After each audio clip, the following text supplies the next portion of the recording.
which is your business model, because you are your business model. And so it's the sum of who you are and how you want to serve other people. And so what are your passions? What are you great at? What skills do you have? How can you best serve your community with your passion?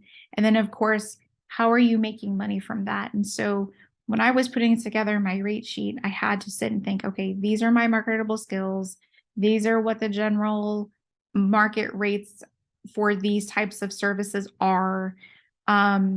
Okay, how many clients or how many customers or how many bottles or jars of something, do you need to sell in order to completely be independent? Those are all things that you need to consider when you are discussing the monetary part, or you're thinking about or contemplating the monetary part.